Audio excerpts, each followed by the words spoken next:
What's up YouTube, Jeff back again, and today I am here with my 1 week review of the Galaxy S22 Ultra. Now I'm not going to make this some long drawn out review because you guys have already seen my thoughts a little bit on Twitter, and let's be honest, this is an amazing phone.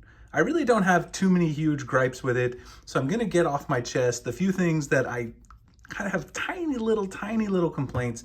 They're not really even complaints because this phone is so good.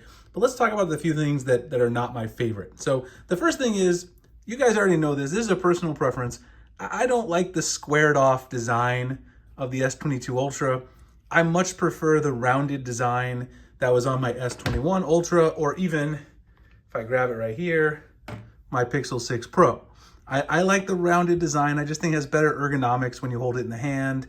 Even when you put the phone in a case, it's easier to hold in a case if you have a rounded type case. Like this one, as much as I love my UAG case for the S22 Ultra, it's just not as comfortable to hold. That's a small thing. It's not like it's killing me to hold it, but it's something I would prefer to have rounded off. The next thing is the battery life is not as beastly as you would think, considering how big the battery is. Have I gotten good battery life? I've gotten pretty good battery life, but I honestly thought this would be like a day and a half kind of phone. It's basically just a one-day phone. You can easily get through a full day, but you can't expect that to carry over into the next day. It's not going to be a phone that you're going to be able to say, wow, this thing just has really good battery life. And that's not because, again, that doesn't have a large battery. It's because you've got this huge screen, high resolution, high refresh rate, all these amazing features. You got the S Pen. There's a lot of stuff going on with this phone, so I don't blame it, but the battery life's not as beastly as some people might expect based on this battery size. The other thing is something you guys already know about, and that's the 45-watt charging or lack of 45-watt charging. I'm pretty disappointed that Samsung advertised 45-watt charging on the device, and then we found out that it doesn't really charge at 45 watts for the majority of the time you're charging it. This happens with other manufacturers as well, and we should call out all of them equally. People called out the Pixel for this issue. I think we should also call out Samsung. It's not like it's a huge deal breaker, but at the end of the day, it is something that you want to be aware of when it comes to this device. The next thing, and this is really me nitpicking, you guys probably heard MKBHD talking about this in his video. The haptics on this device, when you're typing, your haptic feedback, navigating around the UI, just isn't as good as it was on the S21 Ultra. And it's probably on par, honestly, with my Pixel 6 Pro, which I never really thought had like the most amazing haptics. They're good enough.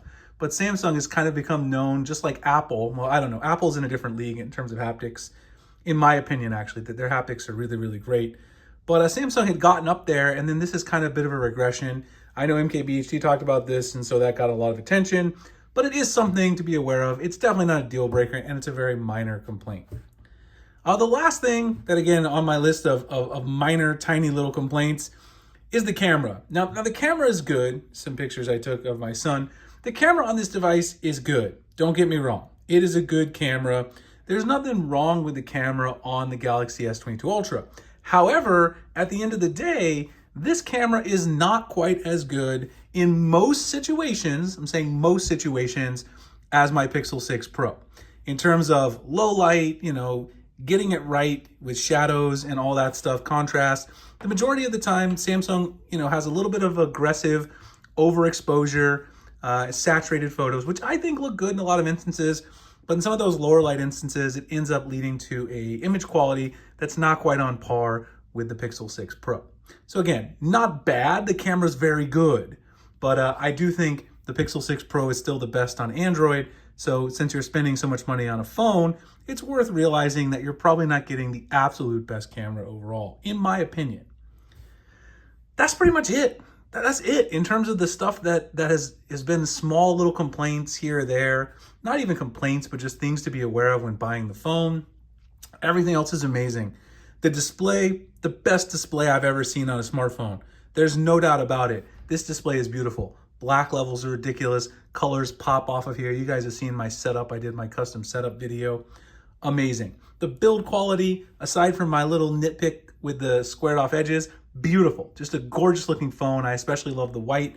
I actually like the individual camera cutouts on the back, even though I know people have, concerns about durability. I haven't had any of those problems yet. Feels amazing in the hand, just a really fun phone to use and to look at, really enjoyable to look at as well. Software is awesome. One UI using GoodLock to customize. This thing flies, no lag whatsoever. You're getting 4 years of software updates with this. Amazing. That's even better than what Google's doing.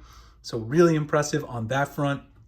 You got every feature you could want, wireless charging, power share, fast charging. Plus you have your S Pen, which I just threw on the ground. So I'm gonna have to get that in a second. I was about to take it out to say you got the S Pen. Well, you do. Mine's on the floor now. The S Pen, which is an awesome feature to integrate with the S22, merging the note lines with the S line. Overall, there's nothing this phone can't do. The customization options are endless, and it's just a really good all-around phone. It does everything that you would want and more. So for a lot of people, this is going to actually be probably too much phone, but in that Samsung ecosystem, you've got your Galaxy Watch 4 you can pair it with, all your other Samsung devices like the Tab series.